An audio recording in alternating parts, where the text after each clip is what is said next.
Really thank our panel members for being here. So let's just go ahead and get started. So here's the first question. So when it comes to reviewing an application, a resume, what are you looking for, and kind of like at what level of qualifying a candidate for an open position? What are you kind of looking for in your organization, like in getting that resume prepared for, and that first level of qualifying to move that person on to another job? Brooke, let's start with you. What I'm looking for as an HR manager and recruiter is I'm looking for certifications that the person has obtained. I'm looking for experience. It could be voluntary experience or actual work-related experience.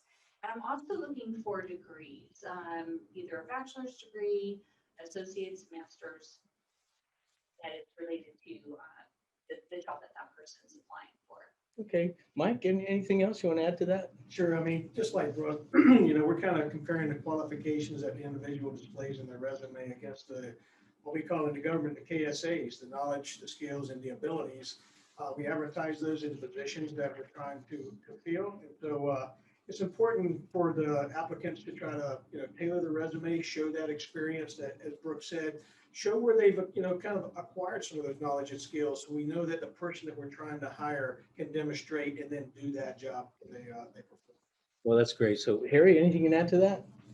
I think mostly just, by the time it gets to me as a hiring manager, HR and the recruiting staff have already filtered out if they meet the basic requirements for the position.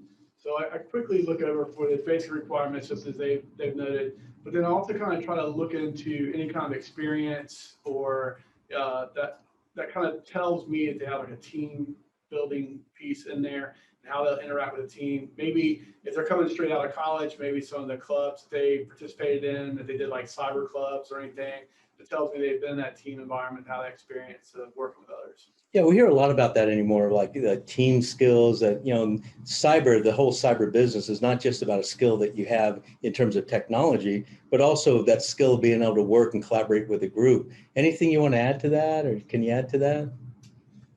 I think a lot of people have this misperception of cybersecurity of like what they see on TV or in the movies. They see like it's one individual that's superheroes out some hacker or takes some hacker down, when it's not that way at all. There are individuals with specialized skills. You may be good at malware. The guy sitting next to you might be good at network analysis. And it's that team environment and communicating with each other. They say the malware guy discovers what it talks to on the network. He passes that to the network analysis folks and lets them analyze the network. So it's that team that brings together a full picture of how to track down the bad guy or the bad actors or the malware or whatever the network. So the communication is key usually.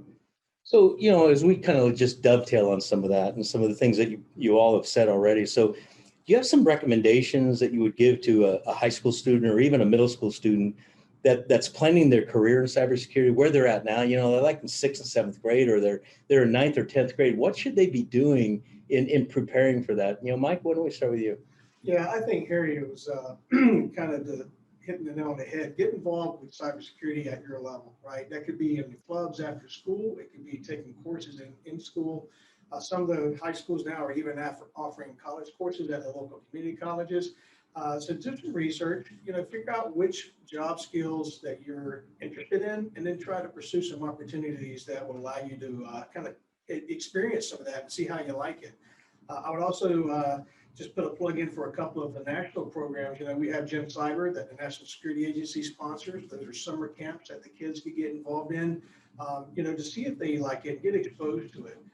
And then some of the other things, competitions are a great way to kind of experience, that kind of cybersecurity at its best. The Cyber Patriots, the national program that they run. But, it doesn't have to be national. There's all kinds of opportunities at the local level. So research, get involved, and then get your hands dirty with cyber and see how you like it. That's really good. Anything else? Anyone else? I would like to kind of touch on a little bit about what Harry said as well.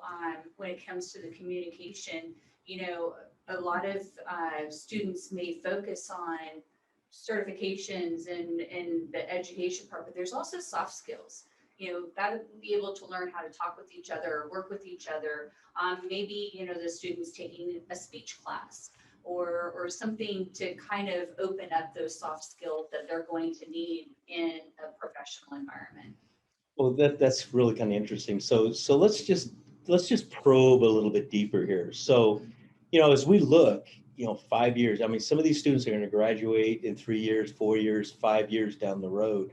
What type of job skill do you think or knowledge they're going to need? Trying to look ahead. Vision for 5 years. What do you think is going to be needed then, or what are you going to be looking for in a candidate? Harry, how about we start with you?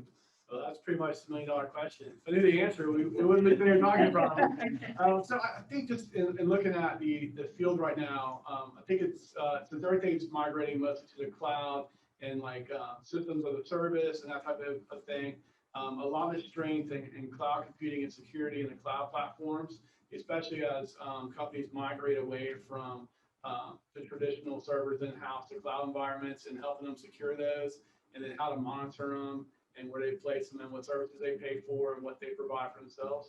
That'll be a huge strength for anybody coming out of school right now. It's definitely cloud. Yeah, it's funny. I'm doing the same thing here. And cloud is where it's going. Cloud is where it's going to be at. And the thing to keep in mind about the cloud is you want to have access to the data. So you can't just, lock it down to the point where you can't get to the data. You got to have access to the data.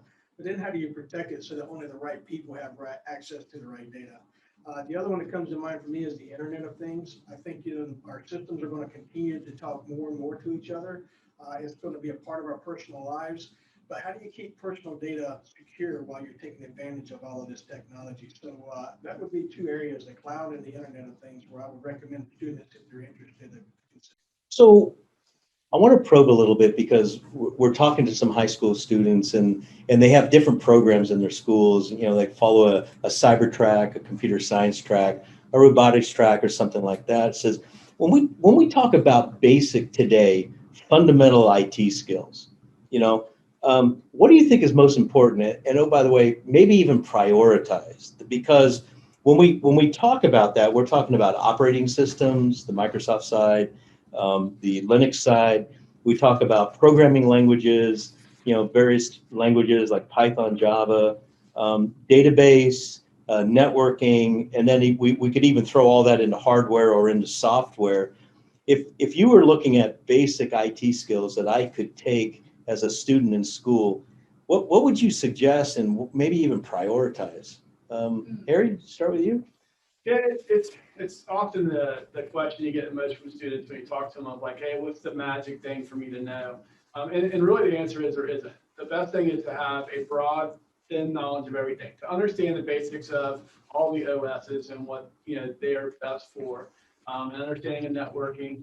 And then I would also suggest probably one or two computer languages to have knowledge in, because the knowledge of those computer languages transitions to operating systems and networking. Because when it all comes down to it, it's zeros and ones and how the computers talk it. And in learning a language to program in not only helps you develop software and that, but it helps you with your understanding of the broader knowledge of how the computers are working. Excellent. And Rob, I'll take, from a CISA perspective, the Cybersecurity and Infrastructure Security Agency, we're obviously involved in trying to protect the critical infrastructure, right? And a lot of that consists of operating systems. So I would certainly encourage students, if that's something they're interested in. I think there's going to be a wealth of need there for the coming years. I mean, we're still going to need electricity. We're still going to need the water dams to be safe. We need the financial sectors to be safe. So there's opportunities there that, kids are interested in pursuing the cybersecurity field. As Brooke was saying earlier, there's so many different opportunities in so many different areas. So any one of those, I think, would be good. But certainly from a system perspective, operating systems is a key one in the industrial control system that we're interested in trying to find more talent in.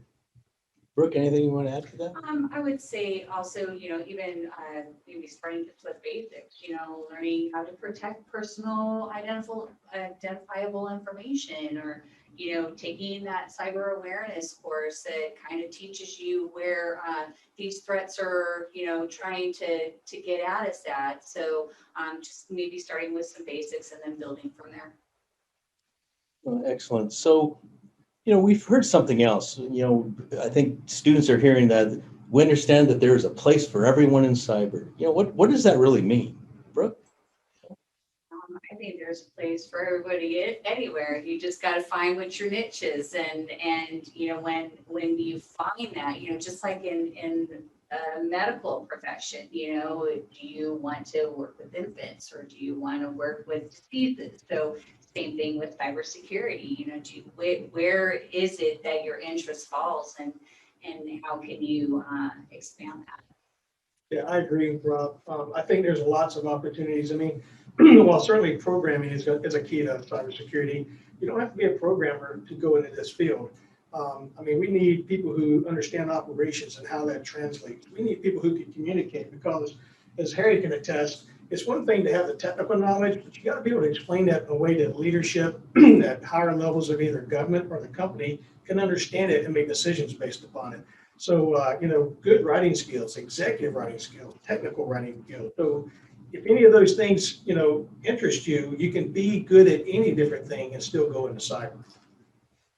Wonderful. I would add that between any industry on the planet Earth, IT and cybersecurity is very diverse, and that it doesn't matter what race, creed, religion, sexual identification you have. It doesn't matter at the end of the day. You're looking at packets, zeros and ones.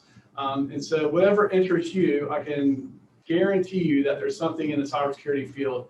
Take for example, aviation platforms nowadays have gone from traditional aviation platforms of gauges and stuff to where they're integrated computer systems now that have to have that cybersecurity back behind them. So now that industry is racing to try to catch up, just as industrial control systems is, to find people to secure those systems that are now in aircraft. So I'd say find your passion of what your passion is for and what you're really truly interested in, and then apply that to cybersecurity or IT field that'll help you. Well, that's pretty powerful, Harry. So just to sum all this up, or to make one last impactful statement, if there's one thing, one word, or a message that you could give to students watching this panel presentation right now, what would it be? To me, it would be follow your passion.